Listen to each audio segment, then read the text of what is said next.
Hi, I'm Colleen, and this is my April TBR video.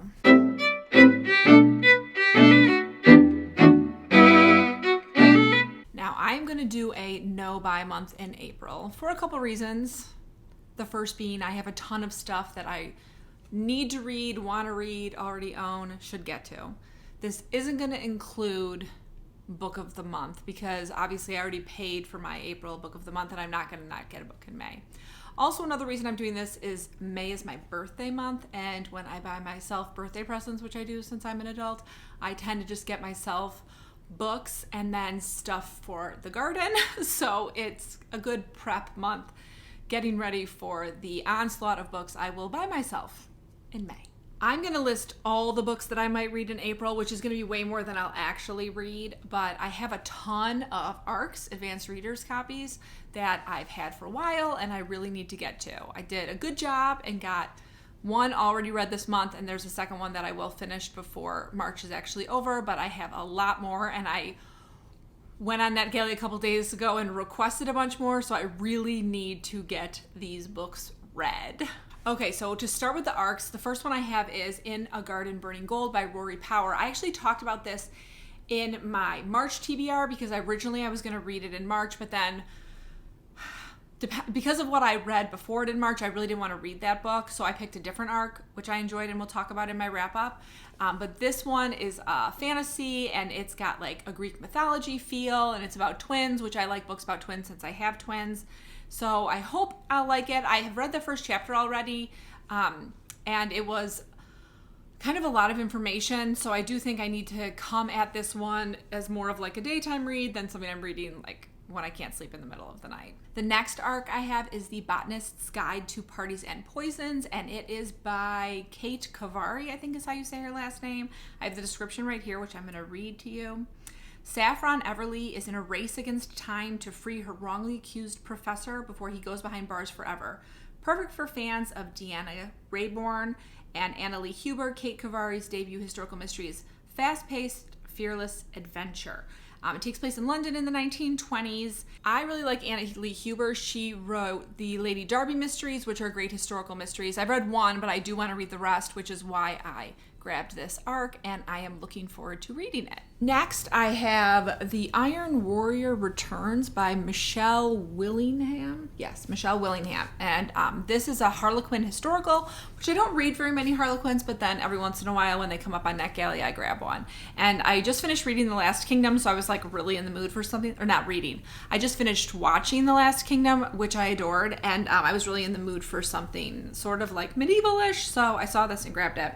I just got approved for this yesterday, though, so I don't know much about what it's about. It says, a fight to save his people, a kiss to save his heart. To regain his stolen lands and save his people from suffering, Robert of Penrith has returned to marry his enemy's daughter.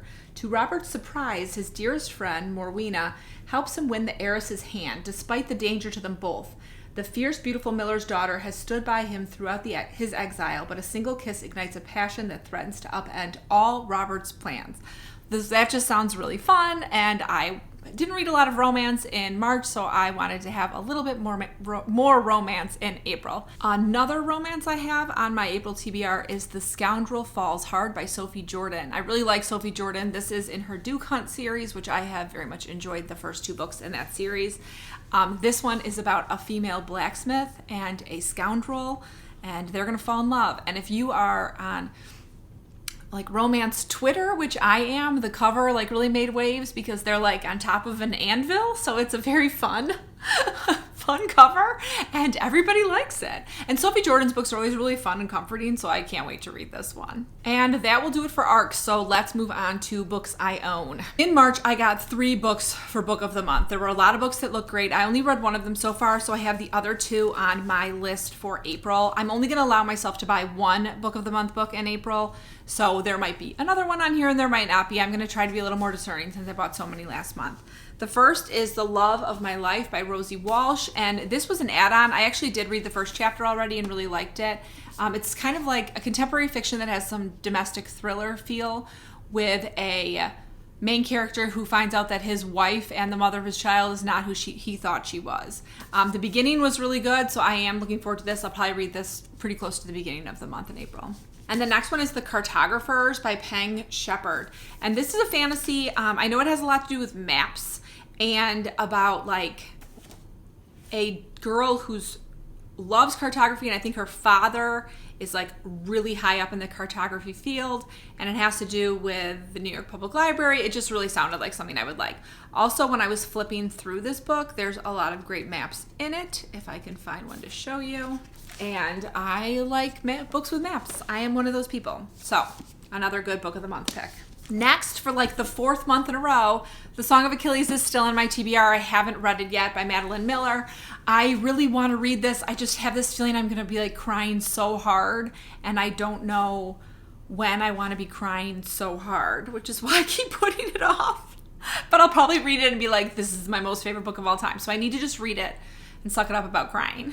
Okay, and then in terms of classics, so my March classic was supposed to be Brideshead Revisited, and I have begun it, but I'm nowhere near finishing it. So today's the 28th, and I'm only on page 40, and I'm also reading another book right now that's very engaging and fast-paced, so I'm probably going to finish that one first. So I assume by the end of March, I'll only be around page 100. So I am going to finish this at the beginning of April, and then if I feel like it, I might go to the library and get My Antonia by Willa Cather, because it's a shorter classic, so I feel like I can sneak that one in at the end of the month if I feel like it. We'll see whether or not I do. And then lastly, and this is another one that I'm not sure whether or not I'm going to do, is I might listen to another Shakespeare play / read a Shakespeare play in April. I read Julius Caesar this month, or I read and listened to it, which is kind of how I'm doing it. And I might read / listen to As You Like It. I have 3 comedies left, which now that I think about it, probably wasn't super smart for my list to do romance, tragedy, and then save the 3 comedies. So I'll have 3 comedies in a row. But I do kind of feel like listening to another Shakespeare this month. I didn't love Julius Caesar. I did like it, so I kind of want to find something that I love. I don't know a ton about As You Like It. Oh, wait, I do remember this one. This is the one where they're like in the forest and they fall in love. And actually that sounds like something really fun to listen to in April. So I might actually move that a little bit further up in my list of what to do in April. Because that's very like spring vibes in a forest. And I also really like Shakespeare's plays that take place in a forest. Midsummer Night's Dream is one of my favorites of all time. So, okay, that's good to know. And that's my list of books that I'm going to maybe choose from. No, I am going to choose from. All my books that I read in April will be from that list, unless someone magically gifts me a book or I end up being at the library and see something else, because I will not buy any books in April. I promise. I hope you have a great April TBR. I hope that something on this list struck your interest. When I do my wrap up, I'll let you know when those arcs are all coming out. I do know that In a Garden Burning Gold is by Rory Power. That's coming out in April. I think maybe like the 5th. It's coming out at the beginning of the month. But the rest of them all come out in May and June, I believe, if I'm remembering correctly. I hope you are in the middle of a good book, about to start reading a good book, or about to start writing a great book. See you soon.